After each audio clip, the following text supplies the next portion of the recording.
ಬನ್ನೀಗ ನೋಡೋಣ ದ್ವಾದಶ ರಾಶಿಗಳ ರಾಶಿ ಭವಿಷ್ಯವನ್ನ. ವೀಕ್ಷಕರೇ, ಇವತ್ತು ಜುಲೈ 4, 2026 ಶನಿವಾರ. ಇವತ್ತಿನ ರಾಶಿ ಭವಿಷ್ಯ ಯಾವ ರೀತಿಯಾಗಿರಲಿದೆ, ಯಾವ ರಾಶಿಯವರಿಗೆ ಲಾಭ, ಯಾವ ರಾಶಿಯವರಿಗೆ ಎಚ್ಚರಿಕೆ ವಹಿಸಬೇಕು, ಯಾವ ರಾಶಿಯವರಿಗೆ ಮಿಶ್ರ ಫಲಗಳಿವೆ, ಬನ್ನಿ ತಿಳಿಯೋಣ.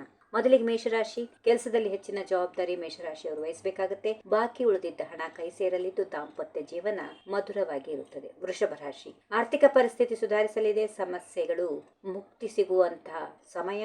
ಆರೋಗ್ಯದ ಕಡೆ ಸ್ವಲ್ಪ ಗಮನ ಹರಿಸಿ. ಮಿಥುನ ರಾಶಿ. ಅನಗತ್ಯ ಖರ್ಚುಗಳಿಗೆ ಬ್ರೇಕ್ ಹಾಕಿ. ಯಾವುದೇ ಕೆಲಸದಲ್ಲೂ ತರಾತುರಿ ನಿರ್ಧಾರ ಬೇಡ, ನಿಧಾನವೇ ಪ್ರಧಾನ. ಕಟಕ ರಾಶಿ. ಭೇಟಿಯಿಂದ ಮನಸ್ಸಿಗೆ ಸಂತೋಷ, ವ್ಯಾಪಾರದಲ್ಲಿ ಲಾಭದಾಯಕ, ಹೊಸ ಅವಕಾಶಗಳು ನಿಮ್ಮನ್ನು ಹುಡುಕಿ ಬರಲಿವೆ. ಸಿಂಹ ರಾಶಿ. ಕುಟುಂಬದವರಿಂದ ಸಂಪೂರ್ಣ ಬೆಂಬಲ, ವ್ಯಾಪಾರವನ್ನು ವಿಸ್ತರಿಸಲು ಹೊಸ ಹೂಡಿಕೆಗೆ ಇಂದು ಸಕಾಲ.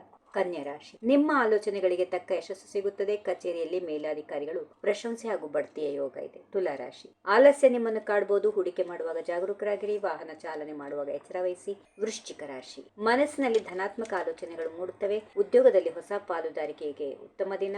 ಮುಂದಿನ ರಾಶಿ ಧನಸ್ಸು. ನಿಮ್ಮ ಕಠಿಣ ಪರಿಶ್ರಮಕ್ಕೆ ತಕ್ಕ ಪ್ರತಿಫಲ ಸಿಗುತ್ತದೆ. ಉದ್ಯೋಗಾಕಾಂಕ್ಷಿಗಳಿಗೆ ಕೆಲಸ ಆಫರ್ ಕೂಡ ಸಿಗುವ ಸಾಧ್ಯತೆ ಇದೆ. ಮಕರ ರಾಶಿ. ಇತರರಿಂದ ಹೆಚ್ಚಿನ ನಿರೀಕ್ಷೆ ಇಟ್ಕೊಳ್ಬೇಡಿ. ಆಧ್ಯಾತ್ಮಿಕ ಚಿಂತನೆ ಹಾಗೂ ಧ್ಯಾನದಿಂದ ಮನಸ್ಸಿಗೆ ಶಾಂತಿ ಸಿಗಲಿದೆ. ಕುಂಭ ರಾಶಿ. ಇಂದು ನೀವು ಸೃಜನಾತ್ಮಕ ಕೆಲಸಗಳಲ್ಲಿ ಬ್ಯುಸಿಯಾಗಿರ್ತೀರಿ. ಹೊಸ ವಿಷಯಗಳನ್ನು ಕಲಿಯಲು ದಿನ ಪೂರಕವಾಗಿದೆ. ಇನ್ನು ಕೊನೆಯದಾಗಿ ಮೀನರಾಶಿ. ಅದೃಷ್ಟ ನಿಮ್ಮ ಪರ ಇರಲಿದೆ. ಸಹೋದ್ಯೋಗಿಗಳ ಬೆಂಬಲದಿಂದ ಕಠಿಣ ಕೆಲಸಗಳು ಸುಲಭವಾಗಿ ಪೂರ್ಣವಾಗುತ್ತವೆ. ವೀಕ್ಷಕರೇ, ಇದಾಗಿತ್ತು ದ್ವಾದಶ ರಾಶಿಗಳ ಫಲ. ಈ ವಿಡಿಯೋ ಇಷ್ಟ ಆಗಿದ್ರೆ ಲೈಕ್ ಮಾಡಿ, ನಿಮ್ಮ ಸ್ನೇಹಿತರೊಂದಿಗೆ ಶೇರ್ ಮಾಡಿ. ದಿನನಿತ್ಯದ ರಾಶಿ ಭವಿಷ್ಯಕ್ಕಾಗಿ ನಮ್ಮ ಚಾನೆಲ್ಗೆ ಈಗಲೇ ಸಬ್ಸ್ಕ್ರೈಬ್ ಆಗಿ. ಧನ್ಯವಾದಗಳು. ನಿಮ್ಮ ದಿನ ಶುಭವಾಗಿರಲಿ. If you like this video, ಬೇಗ ಲೈಕ್ ಮಾಡಿ, ಕಾಮೆಂಟ್ ಮಾಡಿ, ಶೇರ್ ಮಾಡಿ ಹಾಗೂ ಯೋಯೋ ಟಿವಿ ಕನ್ನಡವನ್ನು ಸಬ್ಸ್ಕ್ರೈಬ್ ಮಾಡಿ.